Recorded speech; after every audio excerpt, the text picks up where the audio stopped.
Evangelho de Mateus, capítulo 14. A morte de João Batista. Naquele tempo ouviu Herodes, o tetrarca, a fama de Jesus. E disse aos seus criados: Este é João o Batista, ressuscitou dos mortos, e por isso estas maravilhas operam nele. Porque Herodes tinha prendido João, e tinha-o maniatado e encerrado no cárcere, por causa de Herodias, mulher de seu irmão Filipe. Porque João lhe dissera: Não te é lícito possuí-la. E, querendo matá-lo, temia o povo, porque o tinham como profeta.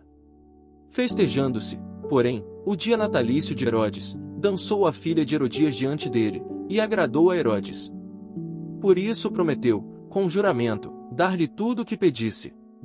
E ela, instruída previamente por sua mãe, disse: Dá-me aqui, num prato, a cabeça de João o Batista. E o rei afligiu-se, mas, por causa do juramento, e dos que estavam à mesa com ele, ordenou que se lhe desse. E mandou degolar João no cárcere. E a sua cabeça foi trazida num prato, e dada à jovem, e ela levou a sua mãe. E chegaram os seus discípulos, e levaram o corpo, e o sepultaram, e foram anunciá-lo a Jesus. E Jesus, ouvindo isto, retirou-se dali num barco, para um lugar deserto, apartado, e, sabendo o povo, seguiu-o a pé desde as cidades.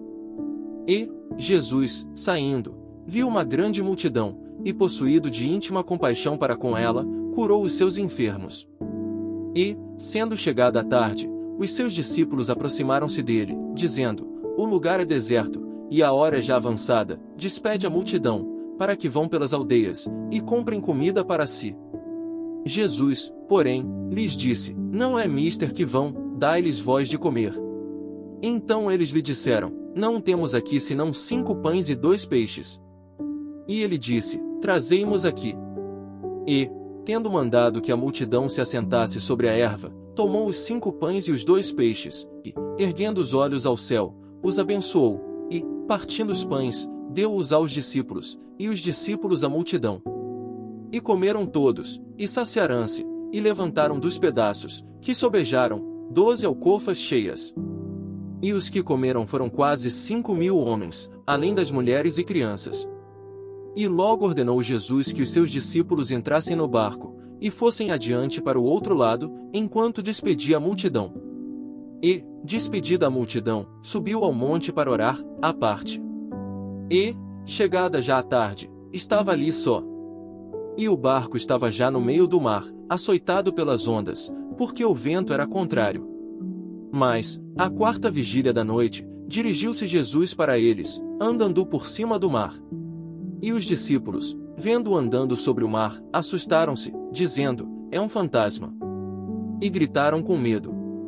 Jesus, porém, lhes falou logo, dizendo: Tende bom ânimo, sou eu, não temais. E respondeu-lhe Pedro, e disse: Senhor, se és tu, manda-me ir ter contigo por cima das águas. E ele disse: Vem. E Pedro, descendo do barco, andou sobre as águas para ir ter com Jesus. Mas, sentindo o vento forte, teve medo, e, começando a ir para o fundo, clamou, dizendo: Senhor, salva-me. E logo Jesus, estendendo a mão, segurou-o, e disse-lhe: Homem de pouca fé, por que duvidaste? E, quando subiram para o barco, acalmou o vento.